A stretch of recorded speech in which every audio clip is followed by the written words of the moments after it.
maybe Childs and Kurt Russell could have had like this awesome like Sex scene. adventures. Oh, Yeah, okay. oh yeah. Well, I mean, Yeah, other we than went that, two yeah, different directions. All right, cool. yeah. Horror movies, mutilation, decapitation, torture. Does that sound entertaining? More blood than a blood bank. Have we got your attention? Welcome back, terrestrials. So we're keeping in theme with our best of each genre Mm-hmm. of horror. Um, we're going to be doing The Thing in this one. Now, this remake category, we both decided that Hellraiser was number one, Suspiria was number two. We've already done those movies, so if you haven't seen them, you can go back and look for them, check them out. All right. So we're just going to do The Thing. That was our next choice. So Yeah. here we are. Talking about The Thing. Yeah. So, and we've already done The Thing, kind of. Yeah, but we did it in a versus, right? Right. Yeah. So, kind of, but not really. Kind of, but not really. Yeah. So this movie is John Carpenter's remake of a movie. Right. 1982. I really like this movie, but it's for like the probably not the popular opinion of reasons. Okay. I really like the artistry in this movie. Yeah. Like the settings they're great. The special effects makeup is great. Yeah. The creature creations are great. Those are the things that really stand out. That I think you've nailed it, though. I don't know very many people that are going to go in this and being like, well, the like, I understand the creature creations and the special effects in the movie. That's okay, but what I really go for is, like, I don't think anybody's fucking doing that with this movie. No, but it's also a good storyline, and it's also a really badass movie. Yes, but those are like secondary to the art that they made in the fuck yeah. Okay, so maybe it is the popular opinion, but like I'm part of everybody just says, man, I really like that movie, but I never hear people say why. So because when a movie is fucking like tight like it is like that, you just say you like the movie, because there are other things. Like, I love the fucking music in that movie. I think that music creates more atmosphere, and even like the sound design, that's the exact same shit from Halloween. Right. But yeah, but you got Ennio Morricone, doing his track, but still that intensity brings in, with that music. And like you said, the setting, I love that fucking setting, even though my brain wants to know, like, what are those guys doing out there? But does it make the story, like, oh yeah, we're studying, penguin migration out here. And, no. Or just like, we were all given $50 to come out here and see if we could survive. Well, that's the thing though. That's like not really, but it's another point of how the movie was made. They went to Antarctica or Alaska and set up a camp and filmed a movie there. Like, that doesn't happen anymore. Now it's all green screens and fucking set designs, but they really went out there and made a movie in the fucking cold. Right. Like, that to me makes the movie even better, because I don't have to suspend disbelief. They're fucking there. Like, except for when they're inside. Well, yeah, but still, like, the outside, and a lot of it takes place in the outside. Well, some of it. But yeah, all right. So let's hop into it. Okay. What is your favorite part? No. Well, I was gonna say, what is like your show stealer for this? Like, what what about the movie makes you love the movie? Like, what scene was like, oh fuck yeah? Kurt Russell's chess playing ability. No, Bitch. Yeah, I know. Cheating bitch. Fucking gonna pour Jim Beam Dude, on that you. was so selfish because now nobody can use the computer anymore. Yeah. You ruined it. How long are y'all supposed to be up here? Because if it's like 8 months and you ruined it on 2 weeks, yeah. So they're there for the winter.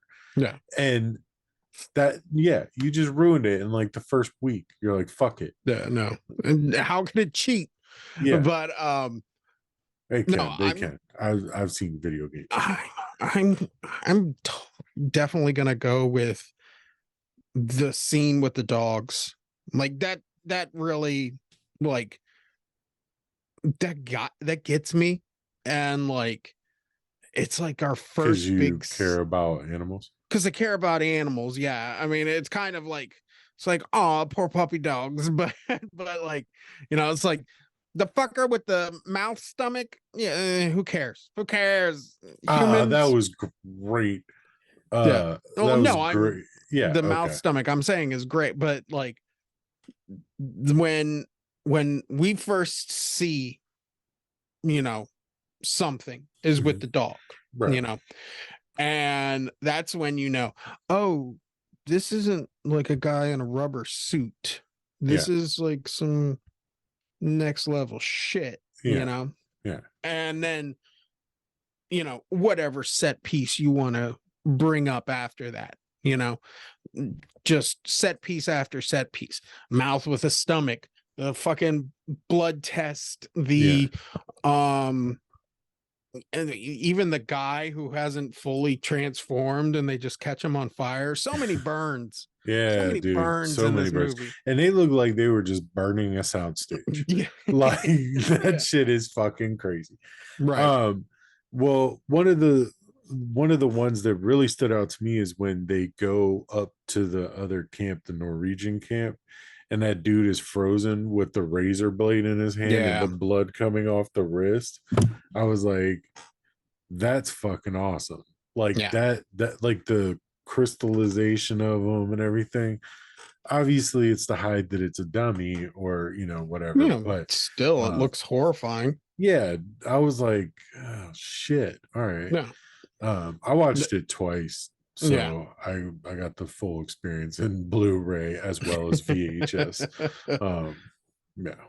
I definitely think there's moments in the movie where you can turn your brain off, but the movie just kicks it into gear. Even small things, like Wilford Brimley, fucking, you might not notice, but I think there's that moment where Kurt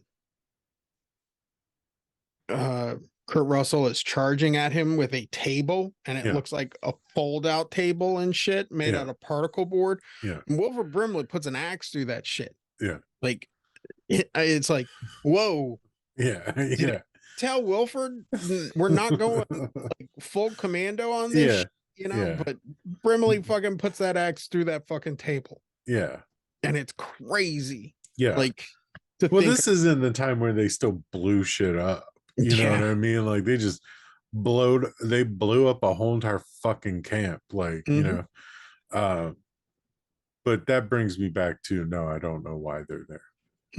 That was the longest segue. They don't even know why they're there. But that didn't even cross my mind because the movie's so much eye candy, like between the prosthetics and the effects and the action, and it's like ooh, like the whole time.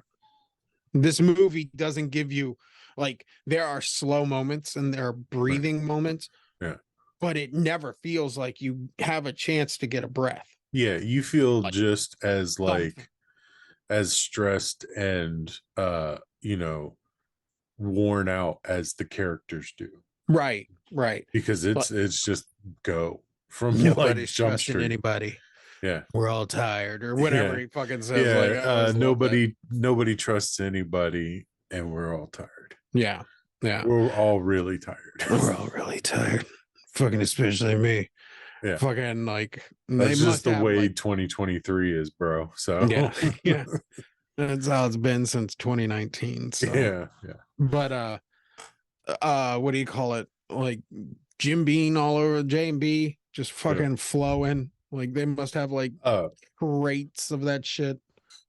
So you know how the big question with this movie is who's infected at the end of the movie? Nobody. There are. No, there is. no, yeah, and I have proof. Oh, and I please have proof. give me your theory because I want to just go ahead. You can try and shoot it down, but it's a solid. Okay. It's a solid thing. Earlier in the movie, Mac walks into one of the dudes, and the dude's like, Mac, I've been thinking we should be preparing our own meals and so on and so forth. At the end of the movie, McGreedy hands Childs the bottle of whiskey. And as soon as he takes that swig, that don't starts, and McCready goes, yeah, because he just infected him. So now they're both going to get exactly what the aliens wanted. Right. They're going to both freeze out there till further notice. So yeah, McCready does have the infection and gives it to Childs at the end of the movie. Boom! Lawyered. Bird law. Lawyered, motherfucker. I object. All right. That sounds like a great theory. I've also heard theories that there wasn't booze in the bottle, there was gasoline. Childs, you can't really see his breath, even though you can. Like, I've heard all of those theories, you know, but unfortunately for us, the thing can't replicate like perfectly. So fillings, piercings, and what's his face has an earring. Who? Childs. He has an earring. No, he doesn't. Yeah, he does. He has an earring. He has a gold earring. TK has an earring. The cook, the other black dude, he has an earring. He has an earring, but Charles has an earring too. He doesn't. And yes, ladies and gentlemen, this edit is brought to you. Well, this doesn't prove or shut down my theory. No. And then he spits and whatever's into the bottle, jerks off into it. I don't know how it works. Yeah. But and then fucking Childs takes a quick sip and he won't put the glasses on, and Roddy Piper comes and beats him up. It's a whole thing. Oh man. But I say though that like all the theories that people get, like I kind of like not like knowing and shit. Maybe both of them. Maybe neither of them, you know? Well, yeah, the idea of it not being explained is great. Yes. And ultimately, that's the ending that I choose, but I just happen to know the real ending. Okay. That's you know? all. Can we say this movie has like one of the greatest jump scares ever? Like that actually works. Okay.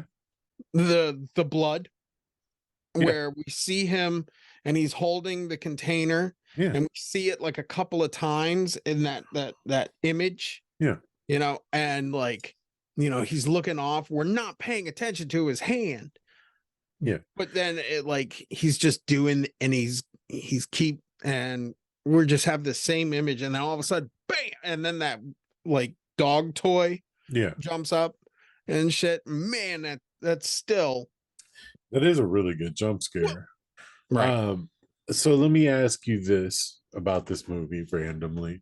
Who is your favorite cast member outside of Kurt Russell? Not Kurt Russell. Yeah, obviously. Or the thing. Damn, that's a good one. I kind of really like the doctor. Okay. The one who gets his arms cut beaten off. Yeah. He seems like that no nonsensical doctor. Yeah, you know. that's fair. I know he doesn't have very much, like, kind of to play with, because he's kind of out of the movie early on. Yeah. But he plays like vital. He gives vital information at the times that we need it. Like he starts the snowball on the idea of doing blood tests, which leads us to that great scene where everybody's tied up. I'm actually going to change my answer and say Charles. Yeah, because he's like, he is level with Kurt. He is. Yeah. He's very much. We spend more time with Kurt Russell, right?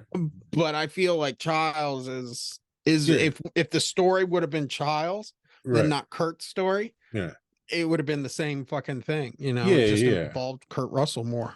Yeah, he was definitely co-captain. He was definitely like Kurt's right-hand man every time he was able to use him. He did. Right. And he's just a cool character and shit. And the only thing that this movie's missing is a They Live fight scene with him. I think it would have been like out in that cold. Kurt and Childs going into it. Right. Yeah. You could have used all stuntmen, because if you did it outside, they got the goggles and the beanies and the face masks and shit. Just like the whole thing. Real quick. Like they beat the shit out of each other for like 20 minutes. And then like the fight just has to end, because it's like, I don't know about you, but I'm getting a little chilly. You getting chilly? Yeah, I'm getting Child's getting chilly. And fucking they just go inside. I think that would have definitely been a cool scene. Right. But what about you? You choosing Childs? Well, obviously yes, but I also kind of put Childs out of my mind because he is like right there with McCready. Right. So I went with Windows. Yeah, Windows is cool. Yeah, he seems like a chill guy. Like he just wanted to sit on the radio and listen to music and be high in his sunglasses inside underground. Right. He's the last place you need to have sunglasses on is inside underground. Right. Like there is no sun like at all, but he rocks it. Hey, I'm cool, man.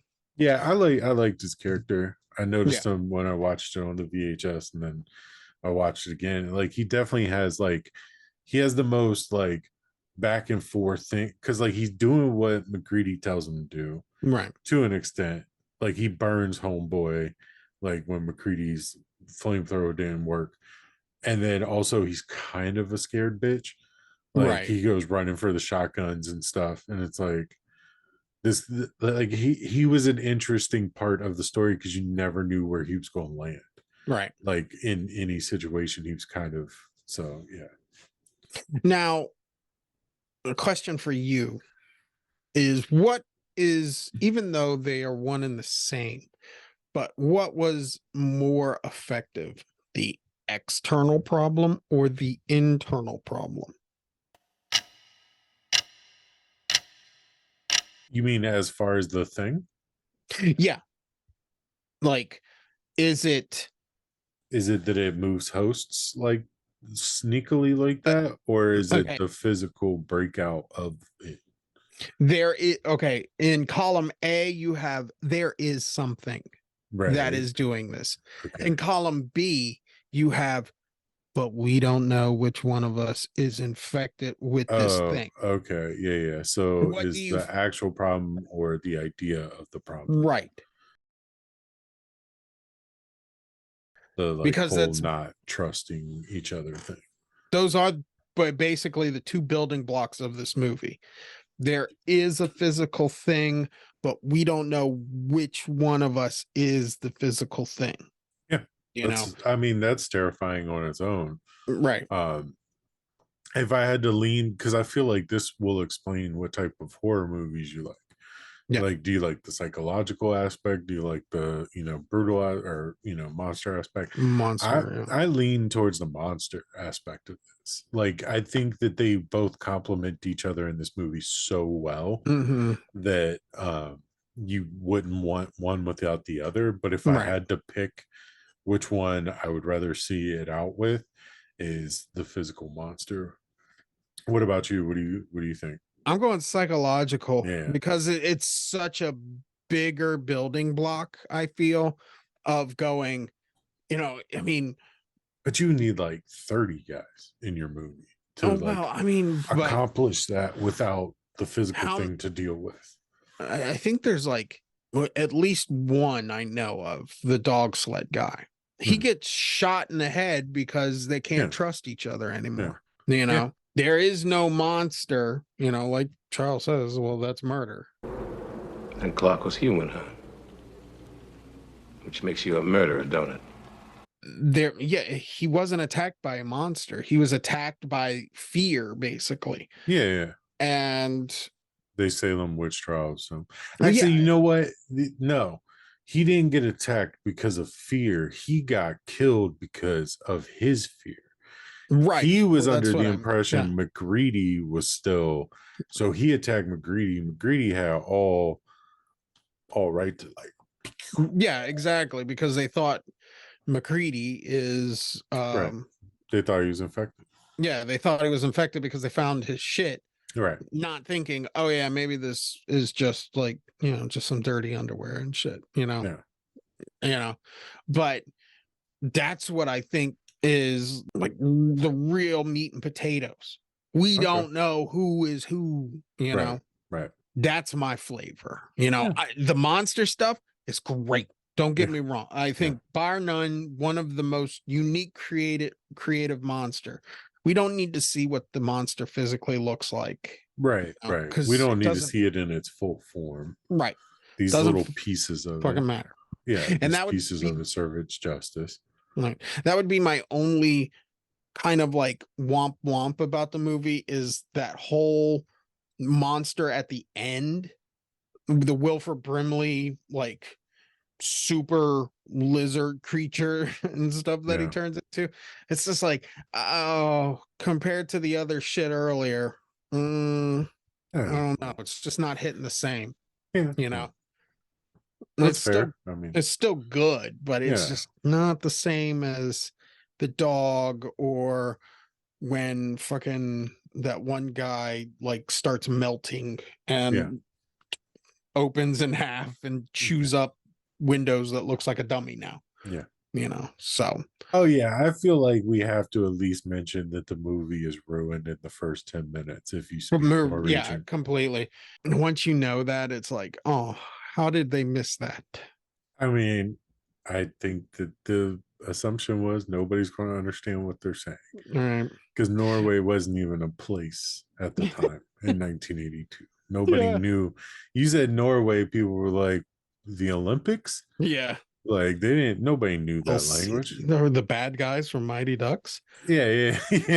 Fucking do you feel this is a missed opportunity because this didn't do so well in the theater that we could have had like thing 1, 2, 3 maybe? Yeah.